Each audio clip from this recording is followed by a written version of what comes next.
சாப்பிட்டு வாங்கிட்டோம்.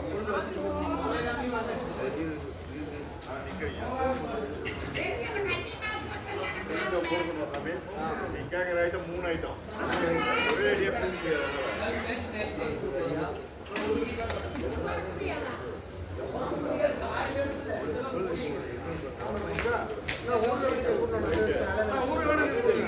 வாங்க வாங்க என்ன கொடுங்க சாம்பார் சிவனோட சாப்பாடு